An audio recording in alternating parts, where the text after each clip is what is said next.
Hello student. कक्षा 12 राजनीति विज्ञान।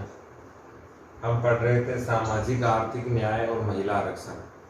सामाजिक आर्थिक न्याय में आर्थिक न्याय के कुछ बिंदु तो हम पढ़ चुके थे कि भारत के संविधान में आर्थिक न्याय से संबंधित कौन कौन सी चीजें दी गई हैं। इसमें अवसरों की समानता की बात हमने की थी। अनुच्छेद 19 फर्स्ट में जो 6 स्वतंत्रता दी गई थी उनकी बात हमने कर ली थी। अब है आर्टिकल 39, जो हम जानते हैं कि इसमें बहुत सारी चीजें आर्थिक न्याय को स्थापित करती हैं। इसमें पहला है समान रूप से महिला पुरुष की जीविका का अधिकार होना चाहिए।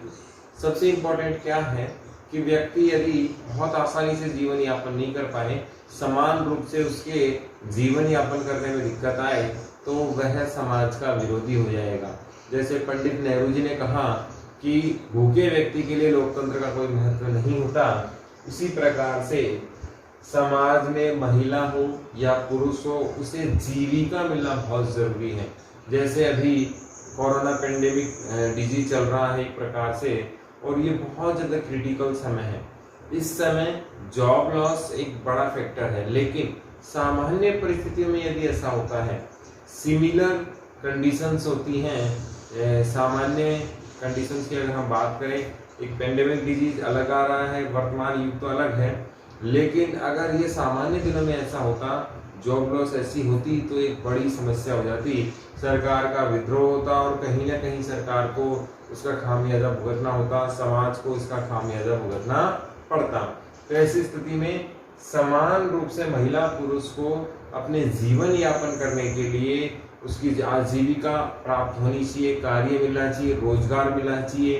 राज्य ऐसे कार्य करेगा जिससे रोजगार का सर्जन होगा, ये राज्य का मूल कर्तव्य होगा।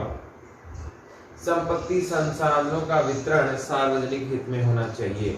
अब यहाँ पर सबसे इंपॉर्टेंट चीज ये भी है कि पावर ऑफ डिस्ट्रीब्यूशन सरकार का होता है।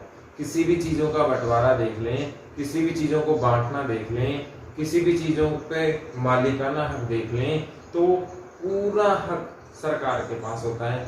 किसको क्या मिलने वाला है, कितना मिलने वाला है, किस प्रकार से मिलने वाला है। और बहुत बार हमें देखने को मिला है कि ऐसे लोगों को बहुत सारी चीजें दे दी जाती हैं, या फिर देने के बाद आकलन नहीं होता, उनका रिव्यू नहीं होता, उनकी जांच नहीं होती, ऑडिट नहीं होती। यही कारण है कि हमारे यहाँ घोटाले होते हैं। वास्तव में होता क्या है कि जितनी भी सरकारी संपत्तियां हैं उनका ब्यौरा होना चाहिए, डिटेल्स होनी चाहिए। संसाधन है उनका वितरण सार्वजनिक हित में होना चाहिए, यानी कि जन कल्याण के लिए होना चाहिए। ऐसा नहीं कि किसी को भी दे दिया और इससे मंत्री महोदय का फायदा हो रहा है, वीवीआईपी का फायदा हो रहा है, सचिव जो आईएएस अधिकारी हो रहे हैं, बड़े अधिकारी हैं, इनका फायदा हो रहा है। ऐसे वितरण संभव नहीं होने चाहिए। आम जनता को बहुत ज्यादा से ज्यादा लाभ पहुंचना चाहिए। इस प्रकार संसाधनों का वितरण होना चाहिए। अभी एक रिपोर्ट्स की बात थी कि पीडब्ल्यूडी ने बहुत सारे फ्लैट्स बनाए और बाद में पता चला कि फ्लैट्स का उद्घाटन ही नहीं हुआ था, फ्लैट्स ऐसे के ऐसे ही पड़े रह गए।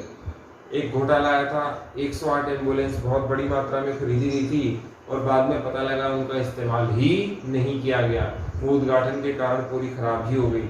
तो ये कहीं ना कहीं संसाधनों का लॉस ही है पूरी तरीके से। तो हमारे समाज में संसाधनों का वितरण किसके हित के में होना चाहिए? सार्वजनिक हित में होना चाहिए, जिससे जन कल्याण ज्यादा से ज्यादा संभव हो। आर्थिक केंद्रीकरण ना हो, ये भी इम्पोर्टेंट है, यानी कि वर्ग विहीन समाज होना चाहिए। मार्क्सवादियों ने कहा कि समाज में दो महत्वपूर्ण वर्ग हैं, एक अमीर वर्ग और एक गरीब वर्ग। 95% संसाधन केवल अमीरों के पास हैं, 5% संसाधन किसके पास बचते हैं? गरीबों के पास है। और संख्या में 5% ही अमीर लोग हैं और 95% क्या है? गरीब लोग। तो जो पॉलिसी बननी चाहिए वो गरीब लोगों को ध्यान में रखकर बननी चाहिए, फोकस गरीबों का होना चाहिए, और वो 5% लोग हैं उन पर टैक्स ज्यादा होना चाहिए। संसाधनों का ये केंद्रीकरण है, अमीरों की ये जो केंद्रीकरण है, ये कहीं ना कहीं खतरनाक है।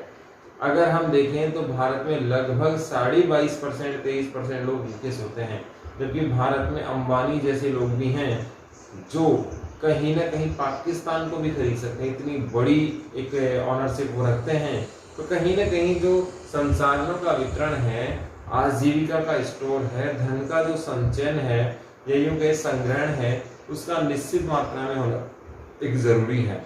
हर आदमी के पास कुछ ना कुछ हो, उसकी आजीविका का एक साधन हो, एक न्यूनतम स्तर उसका हो, लिविंग स्टैंडर्ड जिसमें वो जी सके, जीवन यापन कर सके, यानी कि आर्थिक केंद्रीकरण से बचना चाहिए। आर्थिक व्यवस्थाओं का यदि केंद्रीकरण होने लग गया तो फिर अस्थिरता आएगी। अस्थिरता कहीं ना कहीं आर्थिक न्याय को नहीं आने देगी। वास्तव में देखा जाए तो हम सोमालिया की बात करते हैं, सोमालिया है, तंजानिया है, युगांडा है, सीरिया है, टर्की है, पाकिस्तान है। इन देशों में आज सबसे बड़ी जो प्रॉब्लम है वो फाइनेंशियली प्रॉब्लम है। ये देश क्या कर रहे हैं, अपने समाज से बहुत ज्यादा घृणा का भाव से देख रहे हैं और उस घृणा, उससे जो आर्थिक जो प्रॉब्लम्स है उनका वो लाभ उठाना चाहते हैं कौन से अमीर लोग, और वहां से अनाप शनाप पैसा खींचना चाह रहे हैं। जबकि यदि ये स्थिति कौन सी है, संसाधनों का केंद्रीकरण वाली स्थिति है, लेकिन भारत में इससे विपरीत है। ऐसा नहीं कि केंद्रीकरण नहीं है, लेकिन है, कुछ मात्रा में है। भारत सरकार बहुत सारी चीजों को सार्वजनिक हित के लिए यूज करती है, जैसे कालाबाजारी हमारे यहाँ नहीं कर सकते, जो मूलभूत आवश्यकता की चीजें हैं उनको आप सेंट्रलाइजेशन नहीं करते, स्टोर नहीं कर सकते, गोदाम नहीं भर सकते, उनकी लिमिट निश्चित है। जो लाइफ लाइन मेडिसिन हैं उनको फ्री स्टोर पे बांटा जा रहा है। ये कहीं ना कहीं किसको कम करने की भावना है, आर्थिक केंद्रीकरण को कम करने की भावना है। समान कार्य समान वेतन, ये तो हम बहुत डिटेल से पढ़ चुके हैं।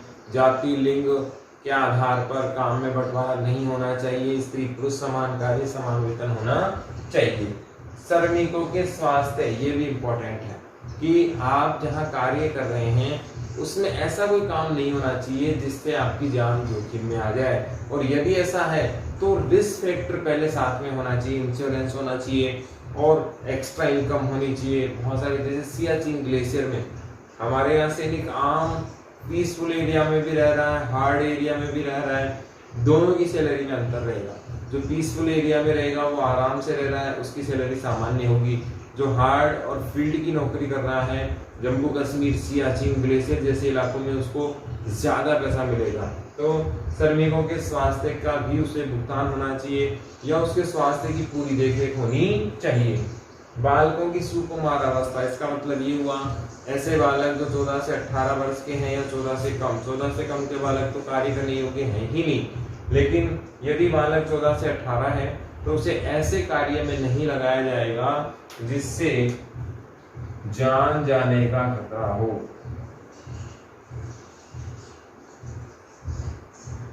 ये भी आपको थोड़ा सा ध्यान रखना है। ऐसे बालक जो 14 से 18 वर्ष तक के हों, 18 वर्ष बाद कोई भी कार्य कर सकता है क्योंकि वो एडल्ट में काउंट होता है। फिर उसके बाद तो जो भी बालक 18 वर्ष से कम के हैं, 14 वर्ष तक के हैं, उन बालकों को जान से जोखिम वाले कारखानों में हम लोग नहीं लगा सकते हैं। फिर इसमें है पंचवर्षीय योजना। इस 5 ईयर प्लान को हम डिटेल से देखेंगे। पंचवर्षीय योजनाओं में हम देखते हैं ये पहली पंचवर्षीय योजना बनी 1951 में, और 51 से प्रत्येक 5 साल तक यानी कि 56 तक ये 2017 तक 5 ईयर प्लान चले। इसके बाद फिर 1 वर्षीय और नया फिर नीति आयोग के आधार पर प्रोग्राम चलने लग गया जो आपके सिलेबस में भी नहीं है। 12 पंचवर्षीय योजनाओं का उल्लेख हम ज्योग्राफी में डिटेल से पढ़ते हैं और डिटेल से वहीं पढ़ेंगे। हमें तो सिर्फ ये देखना है कि पंचवर्षीय योजना है क्या। योजना आयोग के द्वारा 5 वर्ष के प्लान के लिए हम ये जानते हैं कि बिना प्लान के कोई कार्य संभव नहीं हो सकता, इसीलिए योजना बनाना जरूरी है। इसीलिए योजना आयोग को अंग्रेजी में प्लानिंग कमीशन कहते हैं कि एक प्लान होना चाहिए, एक स्ट्रक्चर होना चाहिए कि 5 साल की रूपरेखा होनी चाहिए। हम क्या काम करने वाले हैं, किस प्रकार से करने वाले हैं, कौन सा मुद्दा होगा, कितना बजट होगा, कितने कार्यकाल में कौन से टारगेट अचीवमेंट होंगे। सबसे बड़ी बात इसमें रिव्यू सिस्टम भी था, हम रिकॉल भी कर सकते हैं, समीक्षा भी कर सकते हैं। यदि हम लोग टारगेट को नहीं पहुंचते हैं तो दोबारा भी इस लक्ष्य को रख सकते हैं, या कितना हमारा लक्ष्य सही है 5 साल में इसका आकलन हम लोग कर लेंगे। और पूरा रिव्यू होने के बाद प्रत्येक साल हमने क्या अचीवमेंट किया कितना हम आगे जाने वाले हैं, कितना पीछे जाने वाले हैं, इसकी जांच हमें करनी होती है। तो पूरा 5 साल का स्ट्रक्चर हम बनाएंगे, एक सुव्यवस्थित योजना को हमने क्या कहा, पंचवर्षीय योजना। और ये कौन सी योजना थी, आर्थिक योजना थी, कि देश का विकास इन 5 सालों में कौन से मुद्दों पर ज्यादा जोर होगा, कितने हमारे संसाधन है, कितना हमारा बजट है, किस प्रकार से हम इन 5 वर्षों में आगे इस योजना को बढ़ाएंगे और इसके रिजल्ट। आर्थिक न्याय में हम बात कर रहे थे पंचवर्षीय योजना की, पंचवर्षीय योजना, 5 ईयर प्लानिंग। पंचवर्षीय योजना, पहली पंचवर्षीय योजना बनी 1951, अप्रैल 1 अप्रैल 1951 से ये चली 2017, 12 पंचवर्षीय योजना। ये 12 पंचवर्षीय योजनाओं को हम डिटेल से ज्योग्राफी में पढ़ेंगे, क्योंकि सिलेबस में आपके वही है। यहाँ सिर्फ इंट्रोडक्शन है जो मैं आपको कंप्लीट करवा देता हूँ। पंचवर्षीय योजना को निर्माण का कार्य किया योजना आयोग ने, पंचवर्षीय योजना बनाने का काम किया योजना आयोग ने। योजना आयोग कब बना था, 15 मार्च 1950।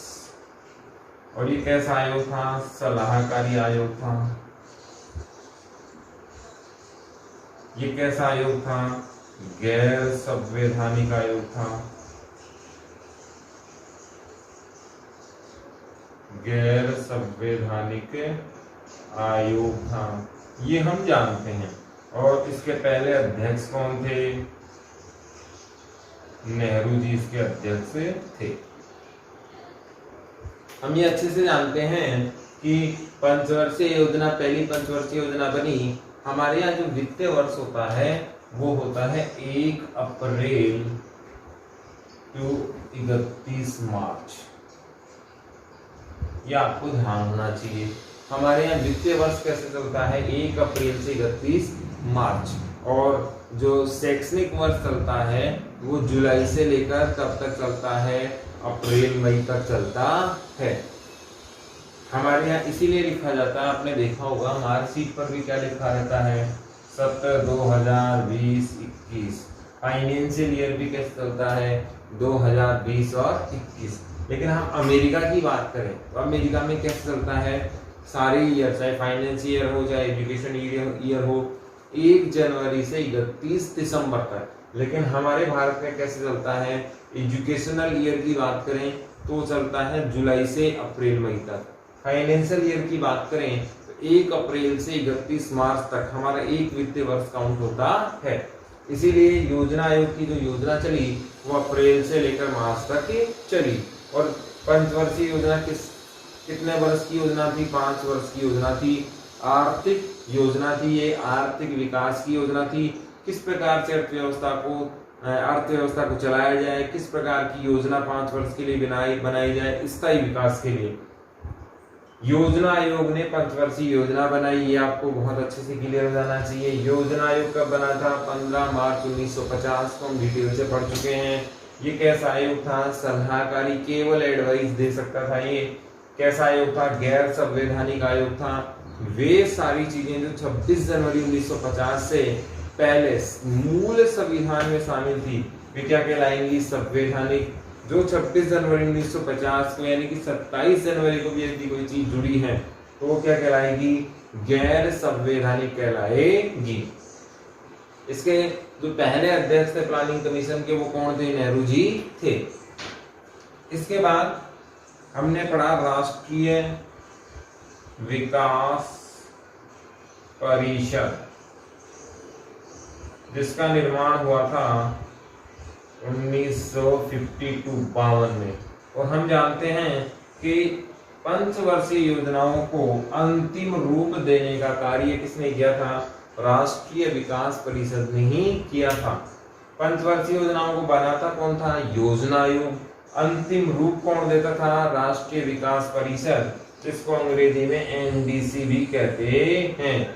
आपको ये याद होना चाहिए कि केवल और केवल सलाह देने का काम किसका था, योजना आयोग का। मानना ना मानना किसका कार्य है, राष्ट्रीय विकास परिषद का कार्य है।